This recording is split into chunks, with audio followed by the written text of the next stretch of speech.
Welcome back to another episode of the Local Fit Show, where we redefine what healthy means to you.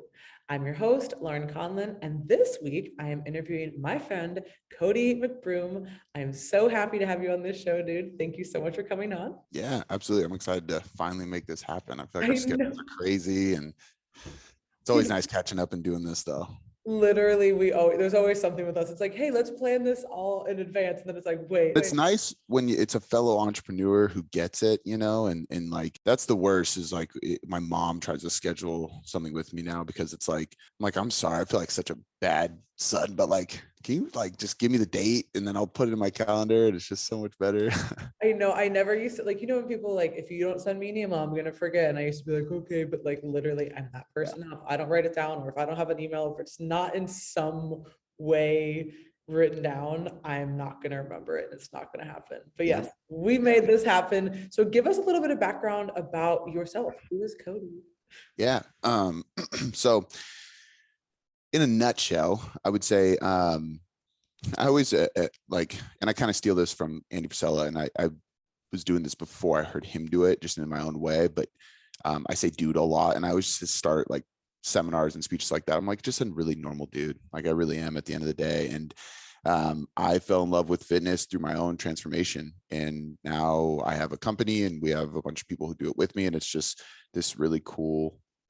Bigger than I expected. I'm still not nearly where I want to be, but bigger than I expected thing. And it kind of started by, like I said, just honestly being fat, lazy, and out of shape, for lack of better terms. I grew up I always say like I was never obese, but my mom always called me husky. So like, you know what that means kind of thing, And so I was always that kid in the group. And in high school, I got injured playing soccer. I've had 2 knee surgeries. So I've torn my meniscus, ACL. I've had like 2 surgeries, 3 different tears. Long story short, though, that led to weight gain. So after high school, I was just heavy, not knowing what I really want to do with my life. My dad kind of sent me to community college just to go to business school because that's what you do, and that's what he did. And he was like, "If you have no other plan, I'll pay for your community college. Just do it." And I was like, "All right, I can't argue with that." But I started trying to lose weight because I really wanted to feel better about myself and get some attention from girls at that point, to be honest with you. And I ended up losing a good amount of weight. And in that pursuit, I actually ended up stumbling upon a guy named Tim Vagan, who just like an old school strength coach who knew so many people that were influential in the strength world pre-social media days. So Dan John, Greg Cook, Michael Boyle, Eric Cressy. He introduced me to my later on mentor, Luca Hocevar, Charlie Weingroff. I mean, just so many people that were really influential in like the sport and strength world. And I actually ended up forging my dad's signature to change my college major over to that and start pursuing fitness because I was still pretty chubby and unathletic. So when I told my parents I wanted to switch my degree for fitness, they were kind of like, no, that doesn't make sense. And I can't blame them because they were funding it. So naturally I did what I would do, and I forged his signature and changed my degree, started doing it. And like months later they found out and had no choice but to support it, really, because I was obviously just obsessed with it. Right. Time went on. I became an intern, and then I became a strength coach at a training facility out in Seattle, just training everyday people and some youth athletes in the summer, year after year after year. After a few years, I got into bodybuilding stuff. I did a physique show, and that was the first time I hired a nutrition coach, which really changed the course. What's that? What year was your show? I was 20 years old. I graduated high school at 17 and started training people at 18. So I was 21 years old. I think I was 21. So I'm 29 now. How many years ago was that? That's 8 years ago. Yeah. So did you skip math class? I did. Yeah. Math. Yeah. Actually, funny enough, the math I had to take in college was business math, way more applicable. But we didn't do normal stuff. We talked about. I wish. Fuck. I had like exercise science nerd math, which like didn't make sense. Well, and that was actually what was really interesting is although I went to like a junior college, it was one of the top rated schools for personal trainers in the country because it was business math, and we still had to take biology and anatomy and like the classes that matter. But we also had a class called Program Design 101 and 102 and Nutrition 101 and 102. And then we had business math. We had legality. So we had to I had to know the measurements between squat racks in a gym so that I didn't get in Oh, trouble. You know what I yeah. mean? Like Mhm. shit that actually matters as a business owner is really cool. But yeah, anyway, as I finished that, did all that stuff. And then once I did my physique show, I hired a nutrition coach, and that was like, it was crazy because I didn't change my training, but I went from being just a lean, strong guy to being absolutely shredded. And it was like really, really not only appealing to me, but it was just such a profound moment. Cause I was like, nutrition plays a massive part in this game. Right. And now I understand why all these people come to the gym and spend thousands of dollars every year, and they're fat every year. They're getting stronger and hitting more PRs, but they're not losing weight because they don't understand nutrition when they go home. So the combination of that intrigued me to start learning more about nutrition. But then, as most people do back in the day, which I don't know this, but I can almost guarantee you did this. I bought a 12-week prep, got shredded. I said, you might not have done it this way, but I said, all right, coach, I'm good. Went on a cruise, gained all that weight back. And then I came home with no abs, and I Googled basically what the fuck did I do, and Lane Norton metabolic damage, where he was like sitting by his pool with his little Tampa Bay hat, came up, and I was like, what is this about? And then I found Eric Helms and the Muscle and Strength Pyramids, and I just started going down this rabbit hole, right? And then I was like, I need to go get certified and start studying nutrition. So I started going back through all these different courses and workshops, and did a year-long program for nutrition to become a nutritionist. And eventually that was just like my thing at the gym, being the nutritionist at a training gym, and which got me interested in online coaching. I was a blogger and I was writing a lot, and I was already having a couple of people like PayPal me for stuff, like a cross country kind of thing, dirt cheap, just for whatever I could get. And then in 2017, I found out I was going to have my daughter, and that's when I was like, all right, I got to go. So I quit, gave up 100% of my client roster to start fresh, while having a pregnant girlfriend at the time, who the house that we bought was under her name. And I was telling her she was never going to go back to work again. So I had this like big pipe dream, and she never went back. And now we have Tailored Coaching Method as the company, and we have 9 other coaches outside of myself, Chief Science Officer, Dr. Brandon Roberts, who just does a lot of education and stuff like that for us. Our media guy, I don't have a professional name for him, so I just call him media guy. And my assistant, Professional name. a couple other people. He was like, can I put like Chief Content Officer or something on my email signature? I was like, bro, you can put whatever you want, but I'm gonna call you media guy. The media guy. Yeah, I actually just worked on a project with Brandon, so he's awesome. And I definitely want to have him on the show as well. He's a great guy, super knowledgeable in a lot of different areas. So yeah, that is a very, I would say, similar story, except for my first prep was only 8 weeks. Awesome. But at the time I was literally 19. Like I basically wasn't even going to do this show. And then I came back home from the summer. It was like after my first year of at Florida State. I came back for the summer. I was still training every day, and still eating pretty well, to be honest, but just didn't have the muscle. And obviously was doing Florida State things. And then the trainers at my gym were like, "No, you said you were going to do the show last year. Like you should probably do it." And I was like, "Okay," like one of those things, right? And then I look back on some of these journals, and it was like, the idea behind it was really great. It was like, we're going to start high and then go low. But it was just like, it was just way too high and then way too low. And then, yeah, what is afterwards, right? Like nobody back then was talking about that. I mean, that was 2011. So things have gotten progressively better. Obviously you do a great job of sharing this kind of information, but it's like after the diet is quite literally the most important part. And especially if we're talking about a physique competitor, like there is literally no more crucial time than that first like 4 to 8 weeks after a show. Like that is when all hell can and will break loose if you are not prepared. And not to say, even if you do everything optimally or perfectly, that there's not going to be trouble. There's still going to be trouble. There's still going to be weight gain, but there's a difference of weight gain versus unbridled rebounding, and then the restriction and the binging that often comes with that. So Yeah, I thanks. think that's something that people need to talk about more too, because not because it's not, I think people are aware of it now, but I feel like there's a lot of times where people they're almost to their prep, and they actually, even if they feel good, they're like, you know what, I think I'm going to be totally fine. Like, I don't think I'm going to binge afterwards. Like, I'm so motivated. Like, and but there's a switch that flips the second you are done with a serious cut. And it's something actually we've been talking a lot about lately, because we primarily work with Gen Pop. I always call them advanced Gen Pop, because they're not just the everyday person who's never tracked macro, but they're not typically stepping on stage.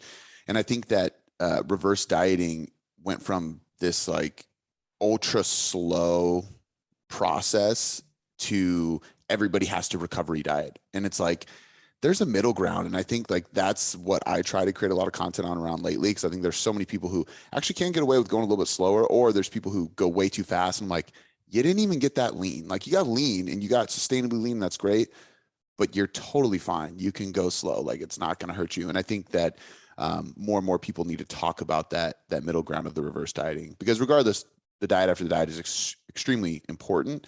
But it's just two completely different worlds. It is not even the same like realm that we're talking about. I mean, if we're talking about even a female physique competitor, they're getting 12% at max body fat, probably under, right? Let's talk more like 10%. And you're going to say that that's the same thing as a lifestyle client who's gotten down to, 18 or 20, which again is a sustainably lean. But if a client has gotten down to somewhere that's sustainably lean, we don't need to recover right away from that. You know what I mean? Like there's a huge difference of somebody who's been dieting for months and months and months and is in a really different place physically and mentally.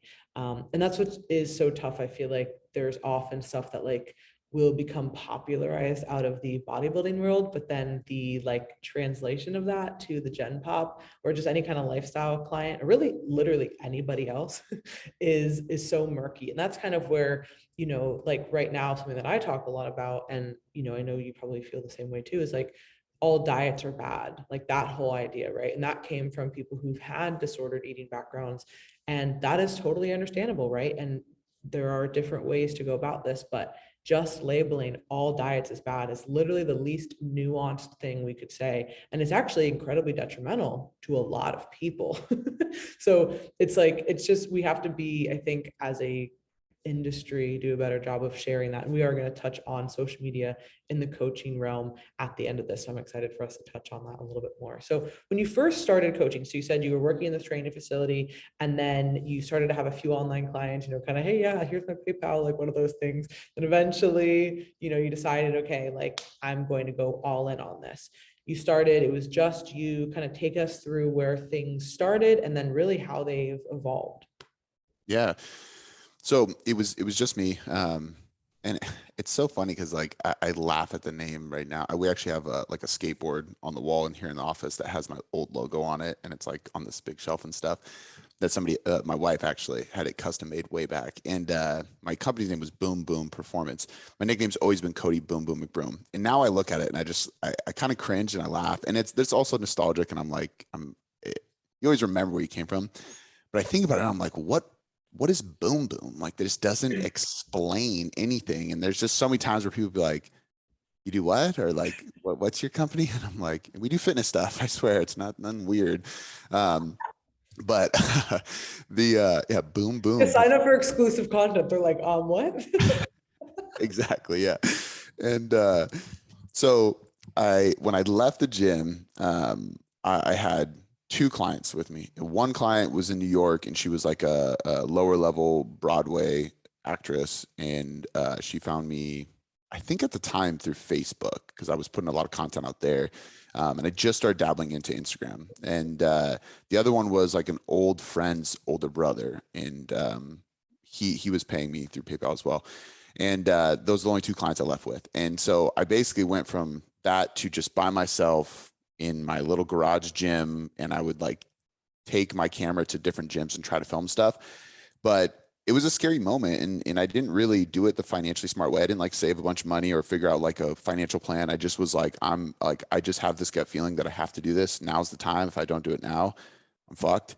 And I remember like even my dad, I was kind of consulting with him of like advice. He was like, well, what are you going to do if it doesn't work? And I was like, well, if I create an option B, I'll feel that I have something to fall back on. So I'm not going to create an option B. And I know worst case, I'm not an idiot. I can go find a job somewhere. I'll go to fucking Best Buy and work until I can figure something out. Like I'll do something. And I literally just went all in. I kind of became known as like the content guy for a while, because I just literally was like, I'm going to shoot and record and post as much content as humanly possible. And I was posting twice a day on Instagram. I was writing an email newsletter every single day, 7 days a week. I was recording a Facebook Live once a week. I was doing Facebook post every single day as well. I was writing 1 to 2 blogs a week. I was recording 3 podcasts a week. I was shooting a YouTube video or 2 every week. Like literally was like, what platform is there? I'm just going to do it. And I'm just going to do it as much as possible. And a lot of times it would be the same information twisted in a different way. I would do an hour-long podcast on a topic, and I would create an infographic about it. And then I would shoot a Facebook Live video, and I was just repurposing. And for people listening, like, I think it's important, if you're a coach, that is too, like, it's important too, because volume is just as important as engagement to an extent. I think, we know now, especially because social media back then was different. I could post a picture of my coffee and I would get 1,000 likes, and now it's totally different. But, so crazy. It's nuts. But when you're putting out as much content as you can, and it's actually valuable, it's going to stick, and the way I always looked at it was, there was this study that showed people for email marketing, but I kind of just applied to everything else. When people saw a message once a week for 3 to 6 months, they would finally purchase, even if it was the same thing. So you think about like driving by a billboard, and you see a message on a billboard, and you drive by that every single day on the way to work. It'll take you 3 to 6 months of seeing that same billboard to finally be like, you know what, maybe I will get an iPhone before, like, from switching from Android, let's say. And so I kind of took that concept and was like, okay, well, if it takes 3 to 6 months, number one, I got to be patient. Number two, I could probably speed that up by just being everywhere constantly. And anybody who gets annoyed of it won't ever be my client anyway. So they'll just leave, unfollow me, unsubscribe. I don't really care. I'm just going to be just hammering stuff out. I had friends unfollow me, be like, bro, your shit is annoying. I'm like, perfect. I don't want your money, or I don't want to help you. You don't want to lose weight. So see ya. I'm just trying to help people that want to be helped. And so I just did that for as long as I can. And honestly, like the first year of being on my own, it grew so quick. And I started traveling every month to a different seminar just to see people speak, network, and do things like that. And it just kept growing and growing. So by the end of that first year, I was just swamped. I was too busy, and I ended up hiring my assistant, who I went to high school with. I actually basically just bartered with her. I was like, she needed to lose baby weight. And I was like, perfect. I'll take you through transformation. You help me out. And if it's a good fit, I'll hire you afterwards. It was a great fit. Hired her. Then I hired another coach. Then I hired another coach, and it kind of just stacked and grew until the end of 2018, I believe, or maybe it was 2019. I think it was 2019, January 2019. I got the facility and changed the name to Tailored Coaching Method, because I was trying to think of something that emulated my company and my message and what we do and the process of individualization. But I felt like individualization was, 1, a bad company name, and 2, everybody said they individualized coaching. And I was like, this is stupid. It's a buzzword. But I was catching people saying the word tailored, and I was like, I think I can integrate that. And that's kind of becoming a buzzword, and I can steal it before it's taken.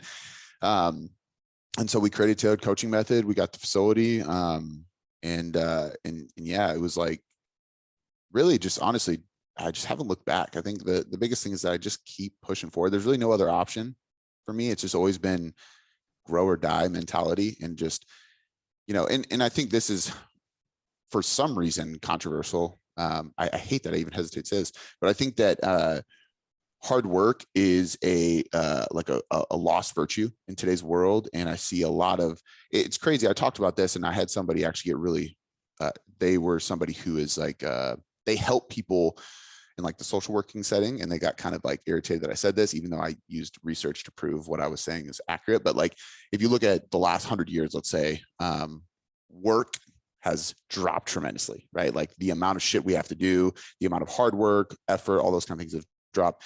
Depression, anxiety, stress, all those things have just skyrocketed. Suicide, everything, right? And it's weird that there's that inverse relationship. And I can't help but think that hard work is directly related to fulfillment and happiness. And so I've always had that mentality of like, you know what, like my father and my father's father and my father's father, like they all just kept working harder and harder and harder, and they were all less likely to be depressed than I am. Why is that? And it's like, well, I'm going to lean on the fact that I found something I love. I'm just going to work my fucking ass off every day. And I think that's going to create more fulfillment in my life. And it truly has, and I think I try to instill that into like our clients. There's a big mindset component to it, but going off on a bit of a tangent now, because I don't really even remember the original question, to be completely honest with you. ADD is No, I kicking. love this tangent. That's what Um, this is about. that's what I did. That was my thing. You're like, so full circle. Yep. This is who I am. No, That's how. that's a really great point. And I think, I mean, there is so much that really does speak to that, right? And I think that a lot of people think that their life would be easier if everything was easier, Mhm. right? And it's like, well, first we have to define like what is easy, what is hard, because we all have different perceptions of that. But the idea that we're all just going to like live in this like utopia at all times without striving or struggling towards something, like pleasurable things are great, but they have to be counterbalanced with other things and other pursuits. You know, if we just live somewhere where it's just pleasurable things 24/7, that really isn't a fulfilling life. It's fulfilling for like a week, a two, maybe a month, right? But you have to be striving towards something. And there's so many different layers to this, right? It's not just work. It's also like, are you fulfilled? Are you helping other people? Like, what are some things that matter to you? Like, that's going to look different to every single person as far as like what is fulfilling to them and their individual needs. But I think that oftentimes we forget about that because, like you said, there's so many things that are just like easy now. And instead of doing something that is instilling maybe more of a challenge, people are just passively doing things. They're on social media, they're watching TV, they're kind of just and I'm on social media scrolling. I will watch TV, maybe not that much, but you know, like there are just things that I do that are not challenging and hard work. But there's a really great book. I talk about this guy all the time, but Cal Newport writes amazing books. He's just, he writes on really good topics, but he's also just a really, I love his writing style. And Digital Minimalism is such an interesting book, and he takes a pretty extreme approach, in my opinion. And that works certainly for his life, right? Not everybody's life is going to be able to be as digitally minimal as Cal Newport's life, but he talks about ways that you can do that. And do you remember, I believe it's at the end of the book, he's talking about people who like they basically like their free time is spent by like doing things, you know what I mean? Like light handiwork or carpentry or gardening or different things that they're putting themselves into. So it's also just about having kind of like hobbies that maybe are like more fulfilling to you. I don't know. Like when you said that, it just reminded me of this book. So I'm going to plug this book again, y'all. Like he is such a great writer. Yeah, he also wrote Infinite Game. In that whole book, he talks about being process oriented versus outcome oriented, and that's the same reason why an Olympic star athlete will go from living the dream of like their life, you know, until they win gold and stand on the podium, and then they're too old to do it anymore. Which too old could be 30 for them, Yeah. and they get depressed and their life is over and they hate everything. And it's like, but you reached the pinnacle. And it was like, yeah, but you don't have a process to follow that, right? That's, we're humans. It's the process that fulfills us, not the outcome, you know? And that's why even like the whole like scale weight thing, like being so focused on the scale weight would just fuck with you, because by the time you get there, it's like, oh, I'm here.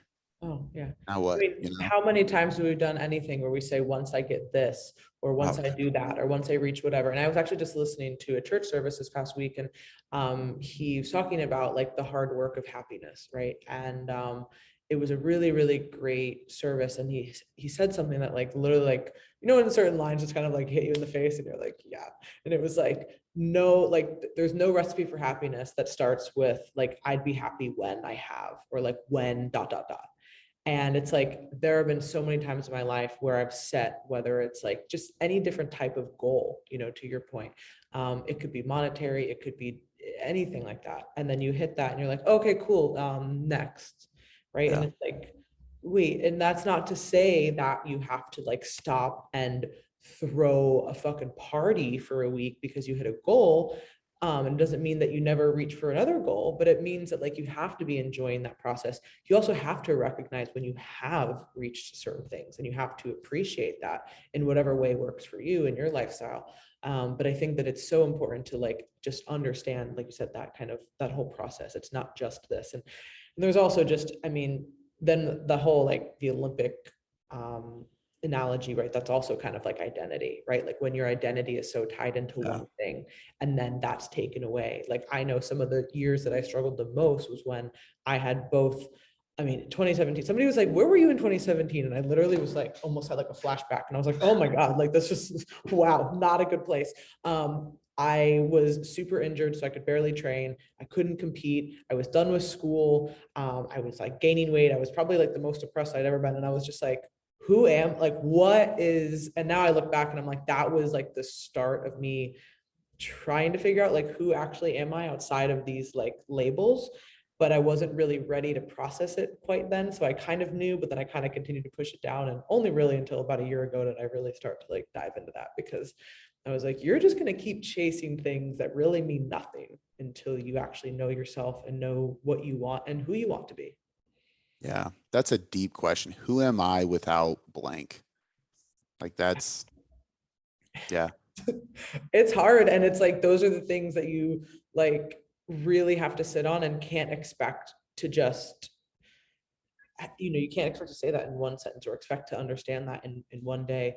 yeah, But it really is, if you don't examine those types of things, you're always going to come back to it, or at least that's what I found. Like once I kind of opened that portal of understanding, right, then it was like, I need to figure this out because I can't just keep pushing it down. um, but so really cool that you started off, in the way that you have, and you did, a fantastic job building a great company. And I'm so excited. I really do want to go see your facility. I know we've been talking about this for a few years now, but like your facility is amazing. What is something that you think is missing right now with the coaching industry, whether it's with coaches or it's with coach-client relationship or clients' expectations, or really where do you think things are at right now? ooh, that's a good one. I could probably name a few different things that I think are wrong or missing, or I mean, one big thing for me is, and this is kind of where I think education is a double-edged sword. Um, I think that there's, on one side of the table, people lean so much on, and we've talked about this a little bit, like the research angle, and it's like, I mean, look, I have somebody on staff who that's all they do. They do research for other people, like the Army and stuff. That's what Brandon does, and then he is here to educate us on the research. So I value the research a ton, but I think that there's really never going to be a perfect study to emulate the client that you're working with. And in studies, and this is a quote from Eric Helms, he said this, I think he said it on my podcast actually. And he said that studies work with averages, we work with individuals. And I think that's like a really big key. But in general, there's a lot of like keyboard warriors who are just like, well, research shows this. And I'm like, okay, well, I work with a lot of real fucking people, and that doesn't always pan out, And I think there's got to be a middle ground of knowing what the scientific principles are and understanding what research shows, but having enough experience to actually be evidence-based, which is in the middle. And then on the other side, there's like these six-pack having In-N-Out burger eating Instagram influencers who just sign up a bunch of people and don't know shit about science or coaching or anything, and don't have any emotional intelligence. They don't consider the psychological aspects of interacting with people and coaching and leading people. And that's a really, really bad thing. It's probably even worse for the industry, And I think that like the two biggest things is like the problem I see is that really good coaches or potential coaches, people who have the potential to be really good coaches, they value the research. And I've been victim to this before I had enough confidence to kind of argue, I would say, or like debate, or even just consider something outside of what the research shows. I didn't have enough confidence to ever speak it out, even if it was on my mind, because I didn't want to get like debunked by somebody online who was more evidence-based than me, quote unquote. The reality is that I did have a lot to say there, and I started saying it, but there's a lot of people who don't yet. And so they let the research kind of cloud what they do. And then there's the people who, and those are the people who have good potential. They seek out the evidence base, but they take it with too much of a grain of salt, right? And then they let that lead them. They don't explore into coaching. And then on the other side, there's people who don't even know who these researchers are. They don't know, like, the amount of times I get questions on Instagram from coaches that are like, what are the top 5 books you recommend? I'm like, why do you have to ask me for that? First of all, second of all, like, go to Google, search it. Like, I never say this shit. I always give them my top 5 recommendations, so I'm not an asshole. But I often think like, man, like, I used to literally just sit on examine.com or Google. I was subscribed to every like research review there was, and I would just search things, research on blank, and I would just go through, you know. but people just go straight to TikTok and Instagram and YouTube. And so they hire, and this is the biggest issue with these people who are they don't have enough of an influence from the evidence-based community. They go hire a business mastermind coach, and this person tells them to DM 200 people a day until they sign up enough clients to pay for them another month. And it's like, it's just fucking insane. And it's turning a lot of people into these rushed online coaches, and it's crowding the industry with really bad coaching, you know? And even on that end too, like there's now, and this is where like my company is getting to a place where this year we hit like this bottleneck of like, I have to decide if I want to grow like astronomically or like just a ton, or do I want to stay like smaller and like evidence-based, quote unquote. And like part of me is like so nerdy that I'm like pulled to that. And then the other part of me is like, I don't want to let these like conglomerates win who just have capital, run ads, and they have 50 coaches and 13,000 clients paying $100 a month. And it's like, I see their coaching because their clients come to us after the fact. And it's like, it's just garbage, but they have so much capital and ability to run people like really shitty coaches, to be honest with you, through their systems to be able to coach, you know, and it's all like automated. And I've had people come to us that are like, well, I worked with so-and-so. I had like 4 coaches in my time with them. I was like, damn, 4 coaches. How long were you working with them? They're like, oh, 3-4 months. I'm like, wait, you have how many coaches? Like what? How does it even make sense? Like, but everything's systemized and automated. There's no personality in it. And so we're in that place where like, okay, we want to grow and compete, but we want to be like, we still want to have what our name is tailored, right? Like, and so it's tough. So I think like right now the industry is in this weird place where there's some people who are just almost like too evidence-based. And I never thought I'd say this, but I'm happy to see a lot of the bros coming out a little bit more. And I say bros as in people who I would say are like us, you know, and even like people like I like Jackson's stuff. Chris Barricat has been doing a little bit more. Him and I talked about this on my podcast, but like they do research and value research, but they also understand that some things just can't be explained, and they're still not afraid to like do what they've done in the trenches, so to speak.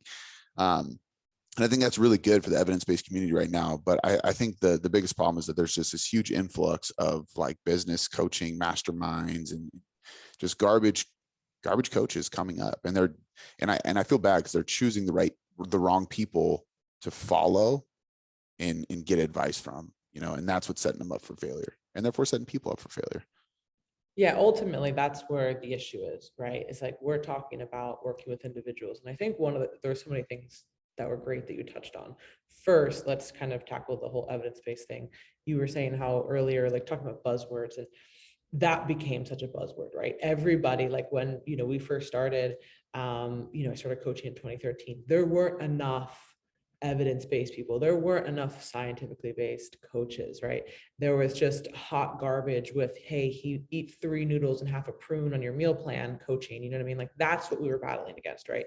They had the name, you know, not necessarily, I don't know if they had the ads and all that, but like they were the people who were running everything. So thankfully the industry got away from that to some degree, right? But now like evidence-based, like what does that mean? You know what I mean? And it's one of those kind of buzzword garbage words that gets thrown around so easily. And to your point, there are so many people who are absolutely like crippled with like using scientific principles. And if there isn't something, it's like, hey, like that's not how, like we are working with individuals, you know what I mean? And you can take 10 different studies and find different things that you like from there. And then you have to recognize that each individual client that you have is going to respond differently to that. You know, the same way that everybody responds to a different communication style. People are going to respond to different approaches to nutrition and habits and training and all of that. And like, that's what coaching is. So I think there's a big misunderstanding between coaching and then like programs. And I think that is what's not really distinguished enough with maybe some of these big companies, like you were saying, like, you know, 50 coaches, thousands of people, you know, you're just running through with automated stuff. Is that coaching? I don't know. You know what I mean? Like in my mind, coaching is, hey, we have a one-on-one scenario. Like you check in with me every week. Like I know a lot of things about you. And to be fair, you can't run a large company when you do that. I mean, unless you have lots and lots of coaches, but at some point your capacity as an individual can only handle so many individual clients if you want to create an individual experience. And then on the flip side of that, there's all these other options, right? And I'm not knocking those options, right? Like we're coming out with an app because for that exact reason, like I can't offer custom coaching to every single person. I just can't. And neither do I want to, because I don't want to dilute our services. So I'd rather us all work with a comfortable amount of people and then be able to offer different types of services. But I'm never going to say like, this is, you're checking in with me. You're not, you know what I mean? Like you're not. And so there's all different ways to do this. There's people do group coaching, people do challenges, people do apps, people do these systemized things. Those are all fine. People buy one-off programs. Go ahead and do that. You know what I mean? But I think that the consumer needs to just understand what it is. And I think that there's just so much confusion around what is coaching that it is not only diluting what coaches are doing, but it's really confusing clients as to what is like what they should be doing. And I think as the consumer, as the potential client, you have to say, okay, what experience do I want? Do I just need some guidance?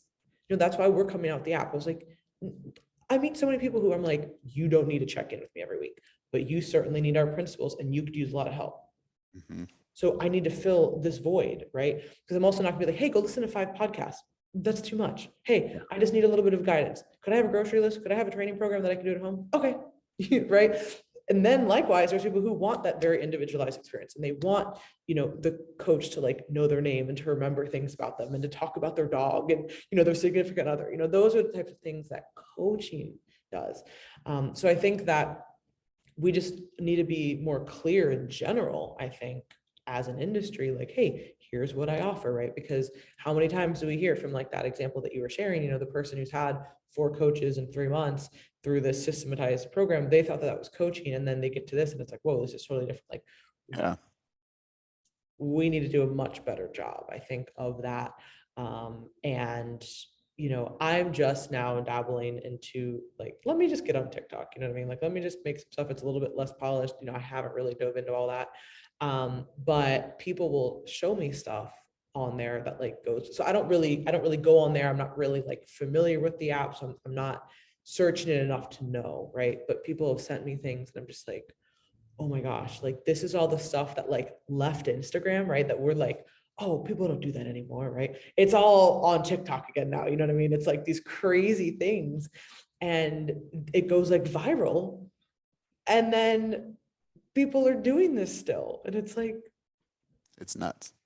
It's how? absolutely nuts. And I agree. I think that speaking with more clarity inside your content and marketing is the key. And I think that's what a lot of people are missing because we do something similar. I mean, we have an app for training because I recognize that not everybody needs a completely tailored training program. You know what I mean? Like we have 100 different women who can all follow the exact same training program. It's totally fine, you know? But nutrition, I think, does get a little bit more individualized. And I think there's times where people need that and then they can graduate from this. We actually did something very similar. We created a graduate program. So it's like, instead of just keeping on and you're like, oh, you're just kind of checking in for no reason. It's like, we've created something that allows us to reward and graduate a client to go, hey, you're going to pay less and you're going to get less, but you're going to get enough to keep you doing what you need to do. Like, and this is the right best step for you, you know?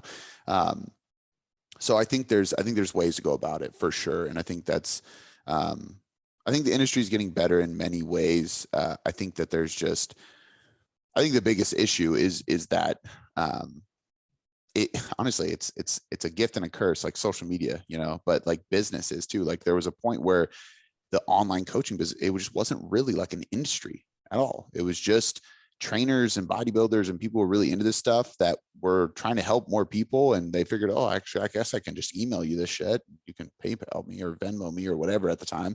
And that grew, you know, and it really did start in the bodybuilding community. That's like, they're the first people that were truly, they were just doing preps online essentially. Yeah. And then eventually it expanded and we realized more and more people can do it. And it became something, but now people see that there's money to be made and it's, I think that's where it gets tainted, you know?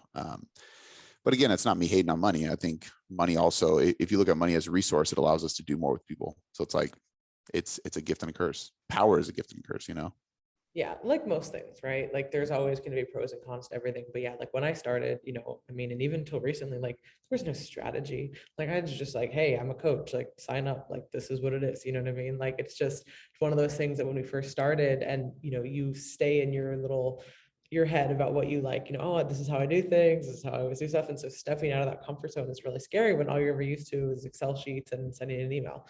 And then this whole other world of people who are totally different. And I got a tiny taste of that business world, a very small taste of that. And that is not something that I was ever really familiar with. Like I knew a lot of different coaches and people who came up in a different way, and then being exposed to that business coaching side of nutrition coaching was honestly horrifying.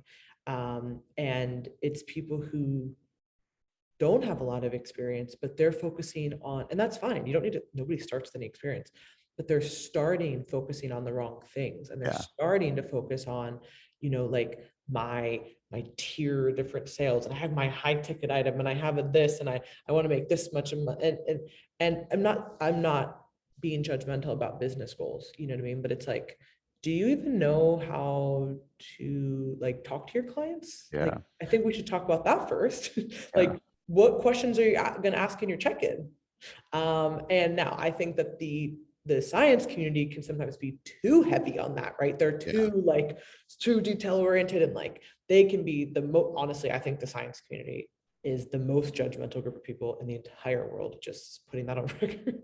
So, they are certainly not flawless either. But I think it is that balance of like, okay, we need to have some kind of business strategy and some marketing strategy and some systems, but also we need to like understand what this is. We are working with individuals in a one-on-one capacity, and we better know the basics of like nutrition, training, listening skills, Yeah. psychology, habit change. Like that's what we need to be focusing on. Well, and that's where like I think the cream of the crop coaches, the people that shine in the industry are the people who understand the gray area. And I think, when I first started, if you would have asked me like what evidence based is, I would have been like, I've never even heard that term. Like I know coaches who are in the trenches. Like I'm gonna fly to another state to go visit this dude's gym and train with them because he sent out an email to a bunch of other, you know what I mean? There was no business strategy. It was just like you were either just really good at what you did or you weren't.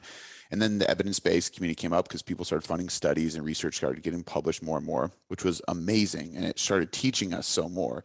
And then people started misinterpreting research and trying to be research interpreters. Even to this day, like when I see a new study, I still like I will go through it and then I send it to Brandon. I go see if anybody has reviewed it that is an actual research reviewer, like getting paid to be one, because I'm not a PhD. Like I don't know how to read research like you or some of these other people's do. And I'm like, I'm a coach. Like I'm just gonna admit that. It's a skill, and we all know that. So but point being is they started taking it too far. Now it's like, oh well, and this kind of goes back to the hard work thing a little bit, but I started noticing, and this is another problem I see in the industry. I started noticing people start taking it a little too far, and they're like, "Oh shit! Like we have to reverse faster. Oh, like deficits are really stressful on the body and bad for you. Like oh, like there's all these negative adaptations, metabolic adaptation. Oh no, like it's like those are normal things. In fact, like you can look at a meta-analysis that shows the most successful weight loss, sustainable weight people who lose weight over time have the highest rankings of metabolic adaptation. Why is that? Because they successfully lost weight. It's part of what fucking happens, right? But it got us to this place where everybody's reverse dieting and everybody's afraid to go into a calorie deficit. And then you have people like, hey, I'm losing fat, I'm in this diet, but I'm hungry. Like I'm really hungry. Like what's wrong? Like should I back out? Should I start reversing? I'm like, no, like actually, you're in a deficit. So this is great. Like you're probably losing weight because you're in it. You know what I mean? Like, so I think that there's and this is where the art of coaching comes into play, like being able to talk your client through that and getting them to appreciate the difficulty inside the diet, because the reward is worth it. The reward is so amazing, but they got to go through that struggle. It's like what you said earlier, like fulfillment is impossible without some struggle or work attached on the front end of it, right? So I think that I'm hoping, and there's a lot of people that are kind of starting to shed more light on this. And I know I try my best to do it for like the Gen Pop crowd of coaches and people who are just seeking out general information. Because I think there's some people that promote too much flexibility within flexible dieting and like too much of like a like cautious approach to a calorie deficit, or like I mean, I even think, there's times where a rapid fat loss, but like, there's nothing wrong with it. If you have enough protein in your training and you want to get it done quick, if you can adhere to it, great. There's nothing wrong with it. If you want to go slow, great. That's fine too. But like, there's also nothing wrong with me saying that a sweet potato is clean and it's a healthy food. Like, it is healthier than a Pop-Tart. I'm not saying don't eat a Pop-Tart. I'm not demonizing anything. I'm just saying like, that's a fact. And I think it's like, I've been trying to talk about this a lot too, because I eat the same thing every day, 6 days a week. And it's not because I have to, it's because I choose to. It makes my life easier and my digestion feels better. My energy feels better. My pumps in the gym are better. I'm just gonna eat the same foods that I know agree with me, and I do think, and this is where it gets kind of controversial because, calories in versus calories out. I truly believe when people do that for 90% of the time, like their results are going to be better because their macros are more accurate. Their deficit is more calculated. Their cravings and overeating incidences, they go down because when you repeatedly eat the same thing every day, like you don't get these crazy urges to see stuff. You also don't keep a bunch of shit in your house that makes you want to have those cravings, because we know taste, smell, and seeing tasty food makes you want to eat it. Like it's designed that way.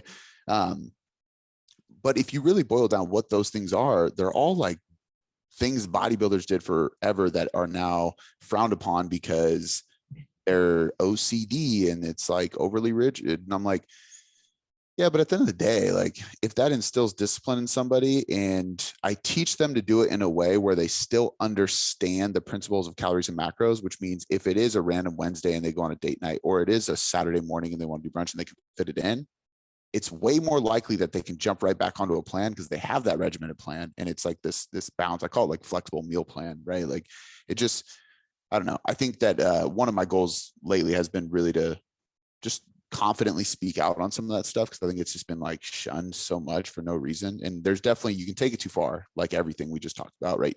Even business coaching. Like there was a point in time business coaching wasn't horrible, but it got out of hand and now everybody's a business coach. It's like I was at an event speaking, and I remember somebody talking about basically like how many clients they signed up and how much money they made in the first 90 days of their business, how they quit being a nurse, all that stuff.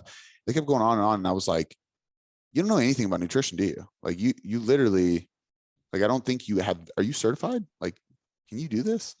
You know what I mean? It's I wild. met somebody in real life who wasn't like used that in a conversation. Like they used like, well, this was definitely geared towards a this much and up per month or this much and lower per month, like crowd. And like they used that in a sentence. And I was like,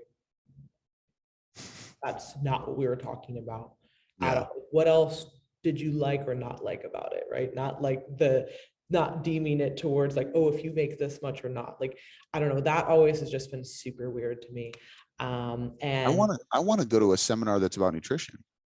Like yeah. there's, they don't And even exist. if it is a business one, I'm not like, well, this talk is for people who are under 5K a month, and this talk Yeah. is for 15K and over. Like, who talks like that? People who talk like that are people who haven't been doing this for long enough, because sometimes you're gonna have a good month, sometimes you're gonna have a few shitty months. It doesn't mean that anything's wrong with you or the business. Like that is just the Yeah. nature of working with individuals. And it always feels like whenever one person falls off, a handful of people fall off. And then whenever somebody signs up, a handful of people sign up. It's just kind of the way that it rolls. Like coaching is all people like, oh, what's a busy season? I'm like, don't know. It just is what it is. You got to roll with it and your capacity, right? But you made some really great points there, because it is, again, so much of this stems, at least, from what you're talking about specifically in the bodybuilding community, right? And, or at least just like the physique world. And so the physique world, everything is already taken to an extreme. So you have extreme body fats, you have extreme calorie deficits, you have extreme protocols. Sometimes there's extreme drugs involved. And you have extreme fucking people. Like the people who are doing bodybuilding shows year after year are sane in the head. And I can say this because I competed for 8 years. Okay. We're all a little off, and we all most likely have had some kind of issue in the past. So there comes a point where you get all of these things collided on top of skewed hormones and just like weird ass adaptations, right? And you get some crazy stuff going on. And then you have, maybe if you've tied your self-worth into your competing placings, and that's a whole different rabbit hole, which we won't go into. But so you have these people who are coming out of this in a very delicate and interesting place, now giving blanket recommendations for everybody. And it's like, no, to your point, a sweet potato is probably a better choice. For the average person, is keeping food pretty consistent most days a week going to be a better idea? Yes. Is that going to create disordered eating pattern for most people? No. However, there's always more context, right? So I think that it has to be, again, like, where is this nuance? Where is the context? And anybody who's listening, there are so many different types of clients, and there's only going to be so many different types of people that you can work with or want to specialize with. So I was on a live the other day and we were talking about this, and I think it's so, one of the things in the industry that's so interesting is that now there's almost this expectation that a coach knows what they're talking about with nutrition, training programming, gut health, injury prevention. You're a PT, you're a psychologist, you got hormone. You're like, whoa. Coaches can't, nor should they be expected to specialize in all those things. You know what I mean? Like, you should have like one or two things that are kind of like your jam. You really focus on that. You help people in that area, and then you keep it moving, right? Like, and then, hey, this isn't really my specialty. I know this other coach would be really good here. I know this person. I know this group, right? Not everybody's going to be great at everything. So I think when we take these very specific situations, right? Like somebody who's coming from the physique world, who's maybe done several bodybuilding shows, who has this disordered eating background, who's a very extreme person. Yeah, they probably struggled with tracking macros. And I'm somebody who's very openly about talking about the importance of not having to track macros, right? Like, I am somebody who very much openly talks about that when it becomes a problem. But that doesn't mean that we don't have clients track macros. And that doesn't mean that we don't see the importance of all those things, right? Like, even me now, I don't track, but I still prep I have a lunchbox with all my meals today. I'm not tracking, but that doesn't mean that I'm not eating or I'm getting fast food, right? So it's all about, again, the context of what you're doing, who you're working with, and what those goals are. Like, right now, like, your goals might be different than they used to be, or that they might be in 2 years. And my goals are very different than they used to be. Like, I eat now, honestly, to like sustain a physique that I'm pretty happy with, and to be able to like focus and give my energy to my work. Yeah. That's what I do. You know what I mean? Like, that's what, like, could I be a little bit more precise? Sure. But would that take away a little bit of time from what I'm, like, my other goals? Yeah. So I don't want to do that right now because my other goals are in the forefront. So I think that it also really depends, and that's where that custom coaching comes in to, okay, what are your actual goals? Are we trying to do this to get your physique 2% better over a year? Very different situation than somebody who's just coming off of, postpartum and is just trying to like adjust their life to like a new baby for the first year or two. And then also somebody who's trying to run a really busy, business, or has a really crazy schedule. Like, all those clients are going to need very different programs. The basics will be the same, but how you implement them is going to be different. Yeah, 100%. I think that, we won't go into this because this will be another hour-long podcast, but like you mentioned the gut health thing, and I think that's, yeah, I would love to, because I think that, I like, our company helps everyday people with their body composition. Like, that's our thing. We do fat loss, muscle growth. Like, it's just body comp, and it's for normal people. Like, have I worked with competitors? Plenty of times, but that's not what we do. That's not what we specialize in. And if I have somebody who's like, hey, I'm ready to like do my 8th show and I want to go pro, and be like, hey, I have some really good friends that are amazing coaches and they're also pros, so you should do that. You know what I mean? Like, but the gut health thing is another thing where I think it's just like everything else. It gets so, and same with hormones. People are like, oh, it's your hormones. And then like, it's like, no, it's not. 99% chance it's not your fucking hormones. 99% chance you don't have SIBO or leaky gut, which is still technically not even a science-based term, because it hasn't been researched to say that this is actually a thing.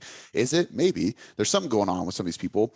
But I think that once people learned a little bit about that, like once Chris Kresser was on Joe Rogan, like, no shots taken. Chris is a good dude. I think, I don't know him, but once that kind of thing happened, and I also, by the way, I love Joe Rogan. I just flew to Vegas to see him. So like, I like Joe Rogan, but point being, once that came out, everybody was like, oh, I got to take my client through this gut protocol. They're taking 17 different herbal supplements. Then they're doing this fasting protocol and stuff. And I'm like, maybe they just ate way too much over the weekend and splurged and drank and they're bloated as fuck. Like, or guess what? An elimination diet. That is the cheapest way to actually solve the problem, which if you actually look at most real gut health specialists, that's what they will recommend.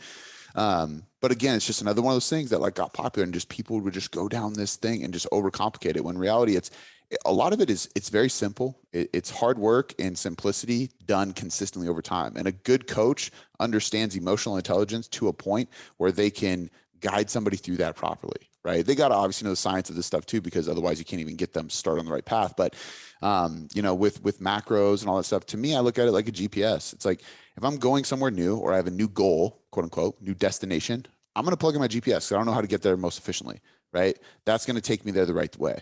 But once I've gotten there, or once I'm already here, or if I'm just driving to work, I don't need to use the GPS, right? You should learn from driving to be able to drive without the GPS. So macros kind of I look at it the same way. It's a tool, like right now I'm reverse dieting because I just went through a photo shoot. So we are tracking macros, but I also don't use the app every day. Like I eat the same thing every day. So I just plug it in once we make an adjustment, and then I just repeat. And then on Saturdays, I have some flexibility where I have drinks with my wife and stuff, and I keep it manageable, because that's a skill too. And I think coaches shouldn't be afraid to teach their clients to, like, hey, be intuitive today, because I want you to learn how to like actually manage how much you're eating, and monitor it without the app. So yeah, I mean, there's a whole bunch there, but I think in general, I want the industry to start shifting in a way that people can kind of go back to just simple things, because most situations are pretty simple. Obviously, when we start talking about getting stage lead stuff, it does get more complicated. But I would say more than anything, it doesn't get more complicated. It gets more intense and maybe a little bit more consistent. Yeah, like it's not, I don't know. Even peak week, peak week was like a Breaking Bad lab experiment for a while. And now it's like, actually, don't do anything. Just fucking get lean enough. Yeah, honestly, if you're gonna fuck up something, it's probably gonna be during peak week. So like Yeah. worst case scenario, you like make a lot of changes and then look horrible. You know what I mean? So best case scenario, you fucking nail your peak. But if you're pretty pleased with where you're at, like chances are you don't need to make a lot of changes. Now, we certainly make changes for people when Yeah. they're lean. And the leaner that you are and the more muscle that you have, the more that it matters. But again, is this your first show and you have a moderate amount of muscle mass? You probably could have lost 5 more pounds. You're probably not going to do a lot of peaking. Somebody else who's very lean, they might be turning pro, they have a hefty amount of muscle and they can eat a lot of food. We're probably gonna need to fill those people out, right? So it's always, as always, super context dependent, and the whole gut health, hormone, this, that, whatever. And these are things that I am so on board with, right? I mean, clearly, right? Some people have hormones that need to be adjusted. Some people have gut health issues. Some people have, a lot of these issues combined because of other mental health issues. And there are certainly times where we need to dive into that. But for 80% of people, if we were just to be able to get them on something that was better than nothing, right? And that's where I have these issues with, we fight so much over the method. And this is something that I used to be really guilty of too, like coming from a science background, you're very like, this is right or this is wrong, or I need to see this. It's like, no, bro, like sit down. Okay. There's 100 fucking different ways to do the same thing. Who am I to hate on somebody's approach? Now, if they're using a bad method or they're talking down to their clients, like we're not talking about that. We're talking about the method, right? Like maybe I don't agree with this method being the best, but is it better than what somebody was doing? And are they seeing improvements? Then like, I'm fucking pretty happy. You know what I mean? There are clearly better methods than others, but there are so many different methods that actually do work.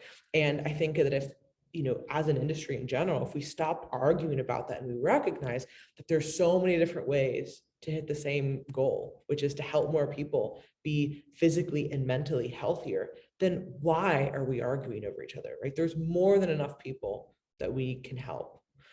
So it's just one of those things that really frustrates me to kind of tie all that together.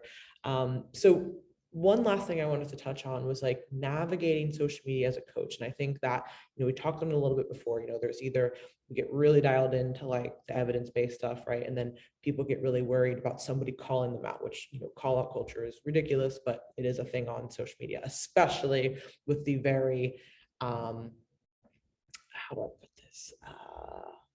Assertive types, we'll just say that. That'd be my nice way of putting it. And some people get a thrill off of calling people out, which is just a strange thing to me, but people do. And then there's also the people who are just kind of willy-nilly fucking posting hot garbage, and you're like, whoa, like you're actually reaching people, and this is not a good idea. And then we have the people who think that they need to act a certain way. So where do you think, as coaches, how do you guys like to navigate this? I know that you obviously did a lot of content before, and you were the content guy. So how is that all adjusted for you over time? Yeah, I think that, I've always been one to just fact check the shit out of myself before I post publicly. Not because, and I did that before of fear of getting called out, but more of like fear of leading somebody incorrectly, like, so I think that, now, unfortunately, I've even had conversations with my coaches. They're like, I want to like run this by you before I post it. I read it, I'm like, sounds amazing. Like, what do you need? Like, why are you checking with me? Like, oh, I just want to make sure it's accurate. I'm like, do you feel like it's accurate? You're pretty smart. Like, you have a master's degree. Like, and they're like, yeah. And I'm like, then you should just fucking post it. Nobody, like, you're fine. And I think there's times like where it's necessary. I don't want to be the guy to do it, but like, we all see Lane Norton calling out some people, and like some of the people he calls out, like, although he's aggressive at it sometimes, I think it's necessary sometimes. Like, there's some people that are putting out such garbage that it's like, yeah, you probably should. Like, I'm not that person to do it, but like that TikToker that's telling people they're going to die if they have Diet Coke, like, definitely like call that out so people, because it's going to help more people than not, because there's all these people who worry about that. And now we laugh because we're like, you really are still worried about drinking diet soda? Like, is that really a thing? So I think there's times for it, but how I've like looked at the social media landscape, or the content creation landscape, I've actually gone back to a lot of what I originally thought was the best idea for long-term growth of my business. And that's actually more SEO driven content than anything else. So I still post on Instagram. I'm less worried about it. I'm not pressuring myself to grow. I don't care as much about, like, at first I was like, it would literally, as a business owner, I was like freaking out. I'm like, why is my content not hitting? This is going to like destroy the business, blah, blah, blah. Like, I'm not going to get leads.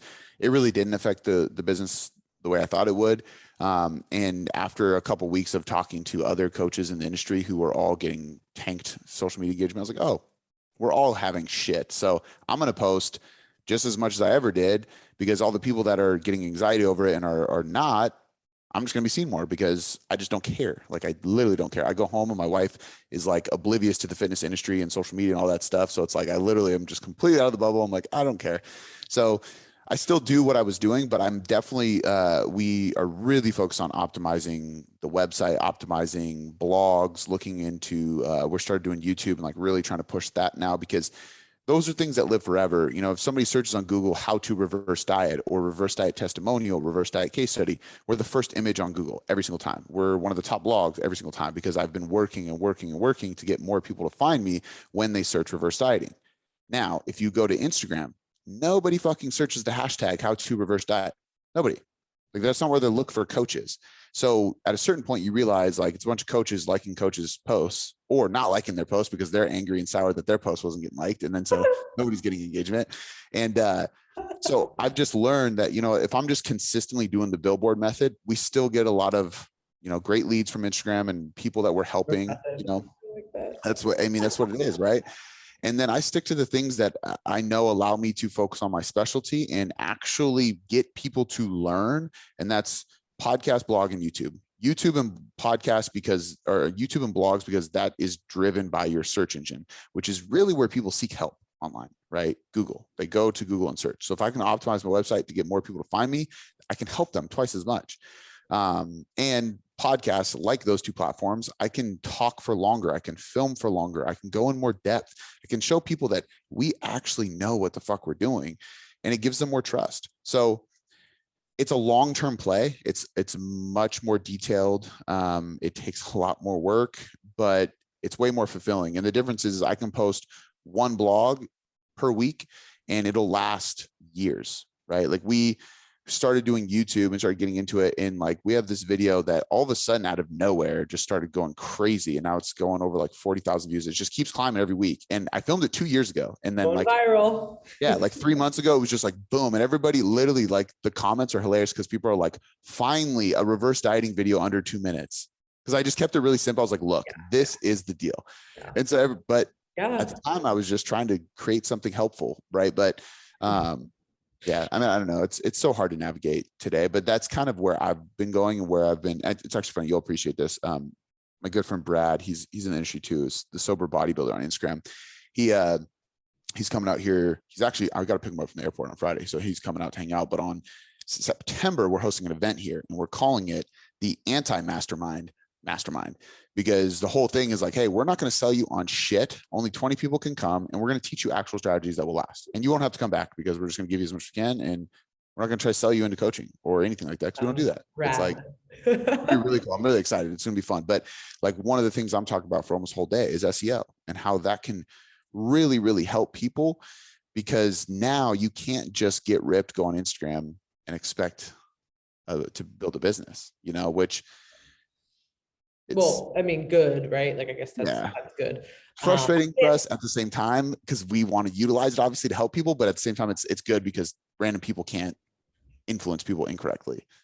Yeah. And, I always try to like give the disclaimer, like, certainly there are people who have amazing bodies who know what they're talking about, right? Like, I don't want to disparage anybody who has a large following, because I know a lot of people who have large followings who are very intelligent, who are great coaches, who have a lot to offer. But in general, looking, like you said, for things that are going to be longer term plays, if this is what you're actually interested in doing.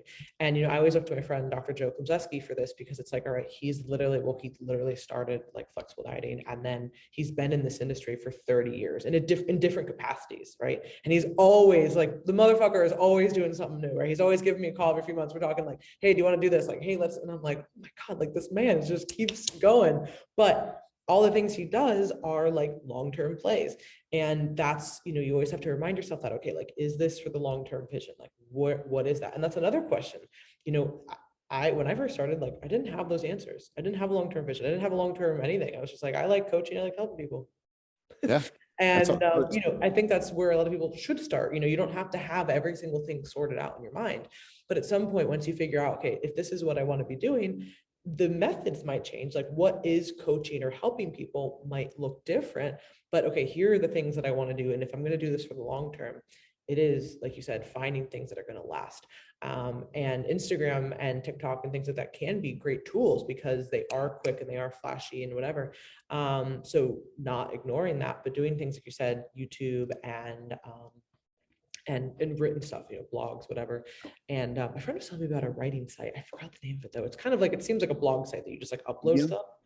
What is it? Probably Medium.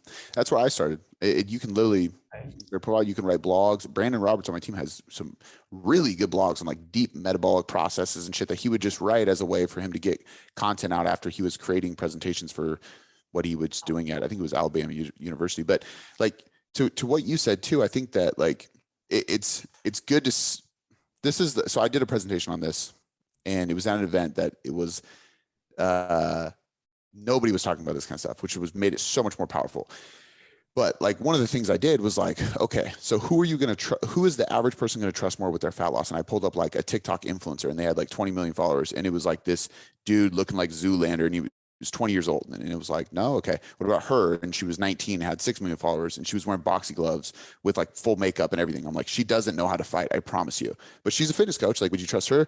And then I went to like Google, and it was like my profile and a location, and it was like Google reviews. Wow, this person actually has Google reviews of real human beings, right? Like, and that's the reality of this stuff, is being able to create something that is going to have that know, like, and trust factor. But the trust is the biggest thing. And like Reels, for example, really just pissed me off at first, because I was like, God, this is annoying. You're trying to be TikTok. And second of all, you can't get anything out in 60 seconds. And then they bumped it to 90. And I was like, okay, I can work with this. And I've been doing way more, and I'm able to get my point across. But that's like difficult, So I think that being when able Reels to first came out, I was so pressed. I was like, no, I'm not doing this. I'm not dancing. I'm not whatever. Like, never thought I'd exactly. Right. But, and then to an extent, we got to be able to utilize what's there to, I understand that. But like the thing, I was listening to a podcast, and somebody said, look at the people that actually, it was Alex Hormozy. So if anybody knows Alex Hormozy, he created Gym Launch, which was like, at the time, I really had a sour taste in my mouth about him, because it was like this boot camp challenge thing that he monetized, and he's told gyms how to do it. But the guy who sold his company, they were doing 10 million a month. Like, it was just stupid. I'm like, okay, he knows something, right? And now all he does, he sold all of his companies, and he just creates free content. And every time at the beginning of the video, he's like, I don't want to sell you anything. I have nothing to sell you, but I love talking about this stuff. So it's actually super helpful information content as a business owner. And he was talking about, he was like, look at the most successful people in your industry, and whether you want to look at money or people helped, either way, they're going to have both if they're the most successful at the end of the day, right? Because no matter what you do, the more money you make, it's because you're literally getting people to pay you for what you do. And if more and more people are paying you, or less people, but they're paying you more, you know what you're doing and you're helping people. But what he was saying, he was like, all of those people could literally turn off Instagram tomorrow and be just as successful. They don't lean on these social medias that are fads. And it was really kind of eye-opening for me, because even him, he was like, I didn't even start my Instagram really until I sold my companies. Then I started doing content because I enjoy creating content about business. He was like, Andy Frisella owns First Form. Do you think he needs Instagram? And like, he hasn't personally posted on Instagram in a year or more, but like, it's a great example. Ed Milet, do you think he needs social media? No. Right. And they're in, like, some of these people are in different industries. Tom Bilyeu, no. Like, it just, you can go on and on. These people don't need it. It's because they know that it's one endeavor, like going back to the billboards used to be way more powerful than they are today. Just like newspapers were way more powerful than they are today. Flyers were way more powerful than they are today. It's going to change constantly. So, and I know that's more business talk than coaching, but I think there's a lot of people get stuck, and I've been here too. This is the last thing I'll say on it, is people get stuck because they're so unwilling to learn about marketing and business and the stuff that kind of puts a slimy taste in your mouth, that they're unable to reach their full potential of how many people they can actually help. So until you tap into that slimy world and figure out the least slimy way to do it, or like the most like bait and switch way of like, okay, let me figure this out so that I can actually like sell them what they want and then give them what they need and truly change their lives during the process, unlike these other companies, you're going to reach a bottleneck. You're going to be stuck. Yeah, and you're going to feel that perpetual stuck feeling, and then that's going to create that overwhelm and like, okay, what do I do now? And I think too, to wrap this up with social media, and I use social media. I know a lot of us immediately think of Instagram, but kind of any social media, podcast is technically social media, right? I think you have to figure out what anybody who's listening who wants to coach or just kind of make any impact in their industry, you have to decide what you like to do best. Where are you best, right? Are you a good writer? Then maybe you should be doing more blogs. Are you good on camera? Are you good with long form content? You should be doing podcasts. Are you good getting things out really, really quick? Okay, well, maybe you do some short YouTubes or some like reels, right? Like everybody's gonna be different. Are you just very creative with your content? Are you more of a creative person, right? So then you thrive with high type content. What's the word? Like high quality content, right? Like maybe that's your thing, right? Like that short stuff, like, but that's what you enjoy and that's how you get your message across. So I think that if you're listening, whether you are a coach or a business owner in any capacity, or you just want to get stuff out on any kind of social media platform, figuring out what you enjoy best and then moving forward with that, going all in on that. Because not everybody's kind of like, not every coach can wear every single hat, nor should they. Not everybody's going to be great at every single thing on social media, and that's okay, right? Some people are really good at short form stuff, not good at long form, vice versa, right? So, you don't have to necessarily do that. And like you said, at some point, yeah, like you become so big that you probably don't need it. And also the other overwhelming thing here, especially when we're talking about coaches and trainers and all of that, do not undervalue the impact that you have in person. And that doesn't mean that you have to have an in-person physical space. Like I know you do, and I don't know if you guys are doing training there or not, if that's even in the plans, regardless. People, there are still, number one, there are still personal trainers in the world. I don't know if anybody remembers that. Two, any gym owner that I talk to, there's been a huge resurgence of in-person training. So I think it's going to be a really big flux coming up. So if you have any interest in doing in-person stuff, I think that there is a huge market coming up for that. And then also just the people that you meet and engage with on a daily basis, you know what I mean? Like this is something that I was so guilty of. Like, obviously I know what we do, but I would always kind of explain it in a weird way or like kind of write it off. Like, yeah, I'm just a coach. Like, you don't really know what that means. Or I wouldn't say that exactly, but I would kind of undersell myself and I'd be like, they don't really get it. Now I'm a lot more confident with what I do. And like, and it's again, using that in-person interaction, using those skills. If that's the skill that you have, capitalize on that. It doesn't only have to come from just Instagram or TikTok. Like there's many different ways that you can reach people. Those are amazing ways. And that's where majority of people are, as far as attention goes. I'm not going to argue that, but the impact that you can make when you meet somebody and have a few minute conversation with them, that's going to be pretty profound. They're going to be able to ask you a few questions. They can see you, like the aura you're giving off, how confident you sound. Like that is more of a sell than anything. you know. Yeah. It was like, hey, what do you do? And then you explain it to them, and hey, you know, what are you working through? And then not in a cheesy way, you're actually just fucking asking them because you're a nice person. And then they tell you, and then you're like, oh yeah, well, that's what we do. Like, oh, okay. How much more impactful was that? Right. And that's like the billboard is literally like smashed into your face. Like that is like you taking the billboard and like bringing it right here. Right. Yeah. So not everybody's gonna be able to have access to do that, you know, but I would say that if, you know, don't undervalue that type of interaction either. And I think a lot of people have, because obviously there's such a huge potential in the online world, which there will continue to be. However, do not undervalue the impact of being in person or any kind of in-person interactions. Yeah, I agree 100% with everything there. So this was so fun. I feel like we could go on forever and there's so many different topics, but we will wrap this one up for now. We can definitely do part 2 at some point. So for anybody who wants to read these fantastic articles that you've been talking about and any of the other social media, where can they find you? Yeah. So Google search tailored coaching method. See if it Everything. works. See if Cody's just talking mad shit or if actually his SEO is awesome. I actually, the only reason I know that too is because somebody applied and they were like, I just saw your image on reverse dieting when I Google searched it, and I started like going through all these searches. I'm like, holy shit, that's Meredith, first picture. But if you search tailored coaching method, that's where everything is. I mean, I'm Cody Mcbroom on Instagram, Tailored Life Podcast, Tailored Coaching Method, Tailored Coaching Method Instagram, Cody Mcbroom on Instagram, YouTube. Like it's all under the same too.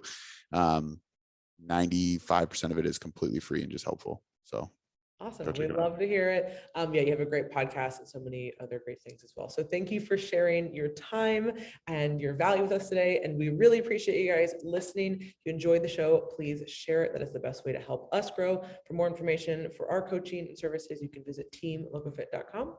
And we will catch you guys next week.